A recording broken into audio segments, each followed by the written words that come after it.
Good morning from Panhandle Outdoors with Winston Chester. Panhandle Outdoors, your source for fishing, hunting, and information for folks who enjoy the great outdoors. Now sit back, relax. It's Panhandle Outdoors. Well, good morning, folks, and welcome to Panhandle Outdoors. I'm Winston Chester. Hope you're doing well on this Monday morning, getting ready to start another week. And it's the last week of February. This time next week, we'll be talking about March and all kinds of good things happening in March. But let's finish up this week's first. Our weather brought to us by Haney Technical Center, corner of Baldwin Road and Highway 77. We're going to get Principal Mike Heppenstall to come on maybe one day this week. They've got all kinds of neat things going on out there. We'll be talking about it and some projects they're doing and some things that could help the outdoorsmen. All right, now the high today is going to be 68, low tonight 55. Not a big temperature swing. I'm looking at the whole week in general. That we're going to have some mild weather middle of the week, and then it's going to be raining a little bit and turn cold. I guess you've heard that before. It's going to rain and turn cold. I've heard that since I was a kid, and especially in the wintertime. So we are expecting some of that, but still February, like we said on Friday's show, so we're still going to have some more cold weather. Water temperature is at 61 degrees. It dropped 1 degree over the weekend, so that's going to be something in March, we're really going to be watching every day and talking about it. Okay, now, the moon phase. Let's talk about our moons. Every Monday we'll talk about our moons, and we're in the last week. Like I say, today is the 24th, and we're looking at a waning moon, and going on all the way out this weekend. There should be a new moon by Sunday night probably, a new moon, and we'll start building the moon up next week. Okay. Also, our tide chart brought to us by Kent Forest Lawn Funeral Home and Cemetery, and their motto is "When Caring Counts." Good strong tide this week. We're looking at a low tide this morning right at 3 a.m. and a high tide at 4:58. So that's a good strong incoming tide today. So get a chance to get out, take advantage of it. All right, let's take our first break, and we'll be right back.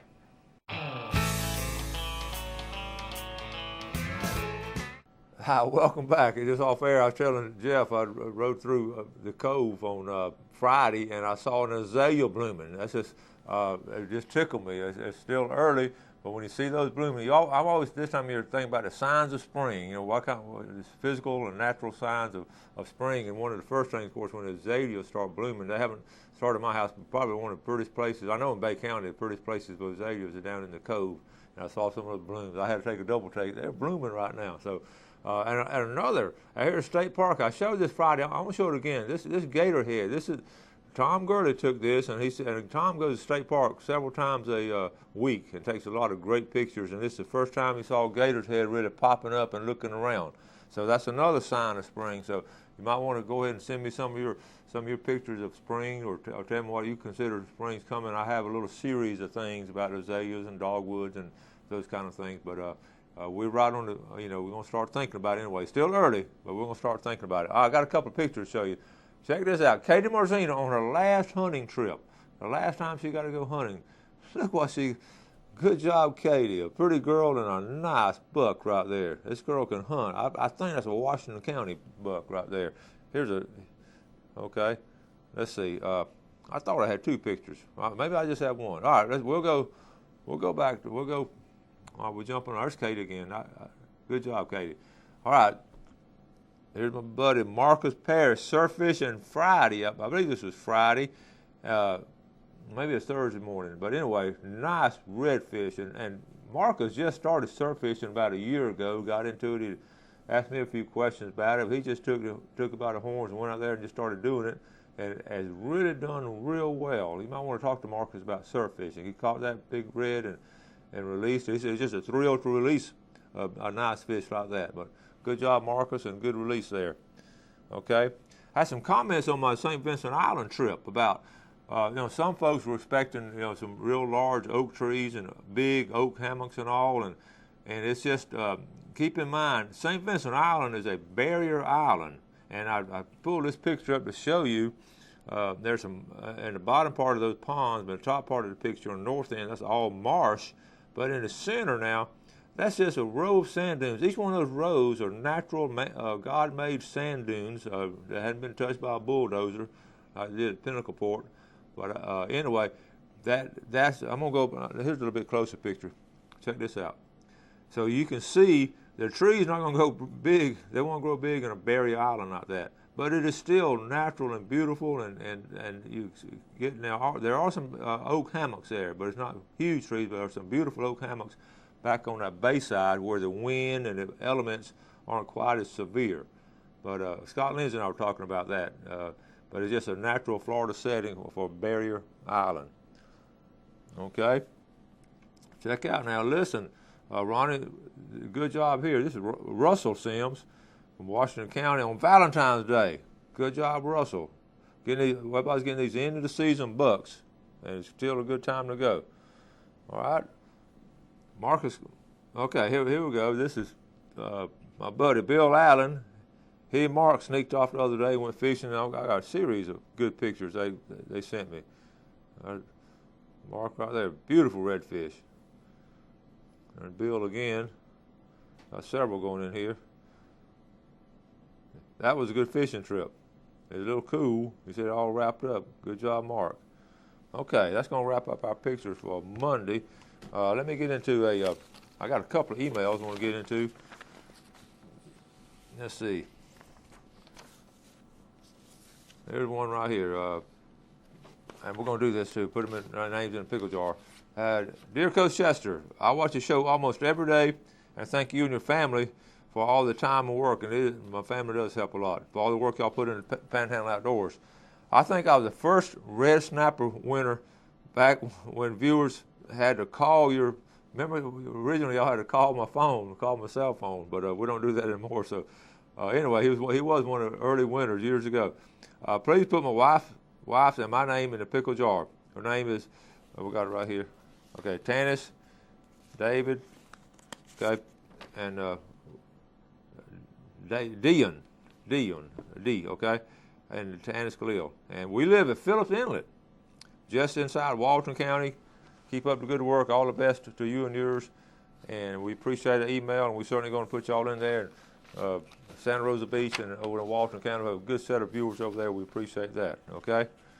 Real quick, I was thinking the other day, I was in the woods, and also I was thinking about some outdoor tips. I always try to think of some unique things to give you as outdoor tips. A lot of times don't use live bait, and everybody knows that kind of stuff. But I was walking through the woods the other morning when I was out, and I saw a lot of fallen limbs. Of course, I think about firewood immediately when I see the fallen limbs. So that's my tip of the day for the woods. This time of the year, we've had a lot of severe wind, this winter, and a lot of limbs and trees have been falling down up in the woods and all. So go ahead and start looking for that, and go ahead and cut those limbs off. And it's great firewood. There's a lot of limbs about this size, and you cut them off, and they're already down. All you got to do is boom, boom, boom, cut them, and that's a good way to go, especially if the trees laying down or about to fall. Go ahead and you cut those dead. So I always pick out at the end of hunt season. I'm always picking out trees and all that I'm going to maybe cut up for next winter. And we got to use a lot of firewood this past winter. Okay, the water. Okay, that's a tip on the woods. Now let me give you a water tip. And we've talked about this before. I just want to re-emphasize it with the beginning of fishing season. Try to get in the habit of keeping a fishing journal. If you can do that. If you remember, we had Bobby Smith on here one time. Bobby, just a great bass fisherman. Anytime they have a tournament, you can count on Bobby Smith finishing up there in that top 5 about 99% of the time. And Bobby brought his journal on here, just fascinating going through it. He had, I don't know how many thousands and thousands of situations been. So basically when you keep a journal, you want to keep the water temperature, the barometric pressure if you can, the wind direction, what bait you're using, the depth of the water, and try to have a consistent pattern on how you enter these. So when you go back, like you're going back to look on last year's pattern, this time say February of 2009, what happened then. And you'll start seeing a pattern. So it's very important. And there's a reason, if you keep catching fish in the same area you're going back to, there's a reason you're doing it. It might be the depth of the water or water temperature or something. But anyway, that's a tip for today. Go ahead and start thinking about keeping you a fishing journal, okay? Let's take this break and we'll be right back.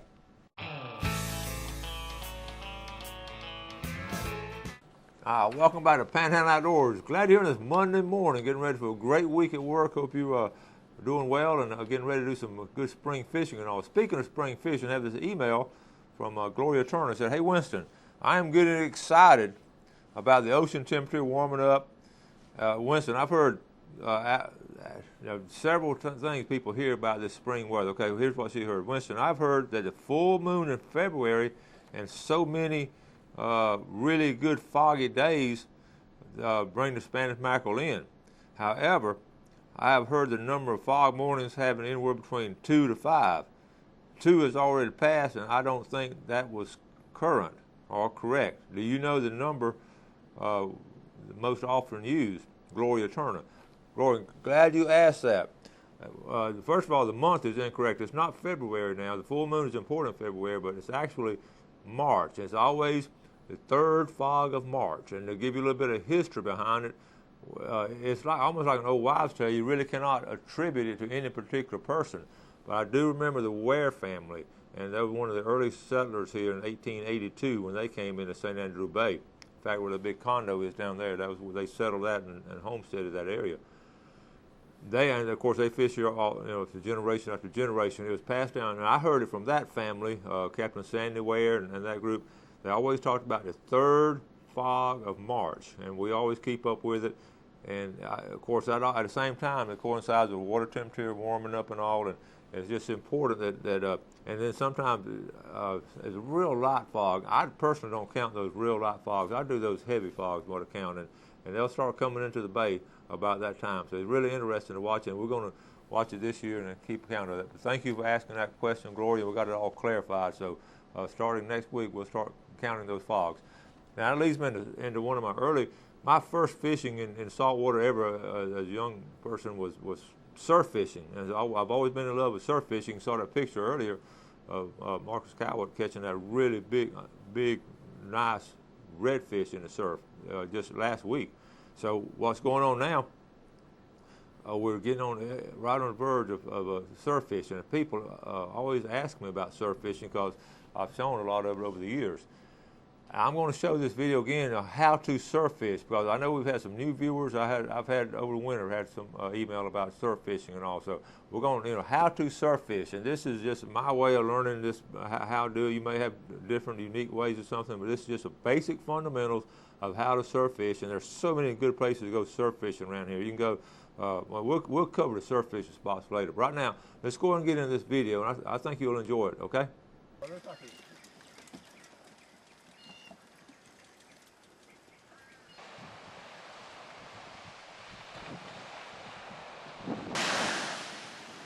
All right, folks, we're down here going surf fishing now. We're at the beach now. Got everything packed up last night, and I waited a little bit later to film this. I'm usually here right here at daybreak. I just want to show you how we set up when you're down here fishing at the beach, right here surf fishing. First thing I do now, I take my rod holders.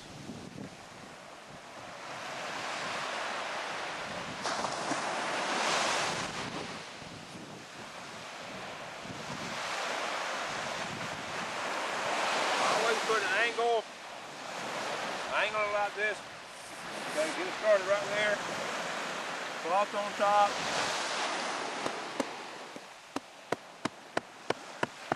That's all we do right there. So I have 3 rod holders set up. I usually fish a 3-pole rig if it's just myself. Okay, next now make sure my bait is set up. I have this 5-gallon bucket. I have this board right here. Set it up here. I love my cart. You put my little tackle box right here above my cart on the shelf. Take my knife out, it goes right in here. Okay, now we're basically set up. I got my chairs. I got a partner today, so I got 2 chairs. Set up like this. The bait I'm gonna use today, I usually have fresh shrimp. These are fresh frozen. Got them out of here, put some here and start thawing out. I'll get the water on them in a minute. I'll go ahead and get them out. They're frozen now. Also, I have some fiddler crabs today. Check this out. I'm gonna try some fiddler crabs. We couldn't find any sand fleas, so we're gonna try some fiddler crabs. And this is basically the setup. I have in my buggy here, I got this little basket, and it works great. It's sort of put all the stuff in. I'll talk about the tackle box later, but we're going to go ahead and bait up and get the poles out there. So when I bring my poles, I'm going to fish with a 2-hook rig, and these got little floats on them to keep the bait off. And I don't put my weight on until I get down here. Now this is my heavy long distance rod, so I'm going to put a sort of a large 4-ounce triangle weight on it, so I'm going to try to cast it out as far as I can on this particular one. Okay, on baiting now, like I say, I like to peel the shrimp. Okay, peel the shrimp.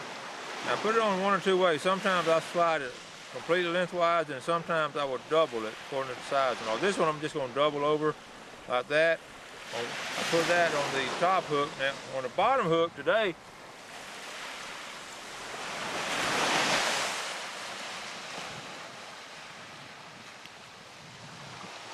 okay, I have some fiddler crab. I'll show you where the hook goes. I go right here to the bottom, right here in the center.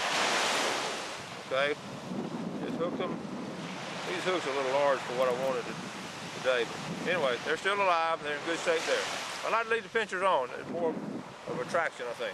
So that's basically, usually it's a sand flea here. I couldn't find a sand flea, so maybe it's on these fiddler crab. Okay, now I got a piece of shrimp on the top and a fiddler crab on the bottom. So I'm gonna cast it out. Get up here close to the top when I cast.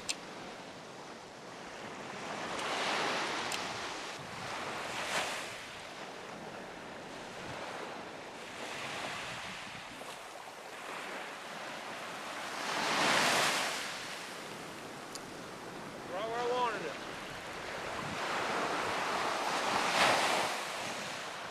You want to reel in the slack too, so it won't be slack.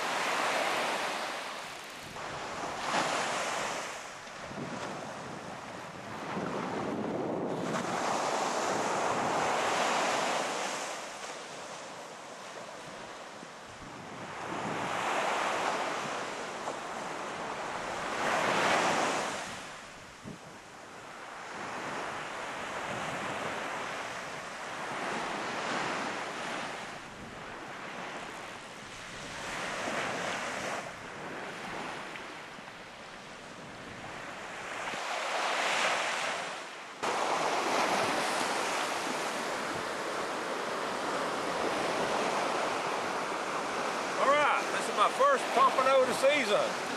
Always happy for the first one. Check it out. It's about 9:45, about 10 o'clock. Small one. It's gonna be legal size though. Caught on a little piece of shrimp, and the shrimp's not even fresh. I think I found a hole though. We're gonna see. I found that hole. Caught some whiting already, and been a good morning so far.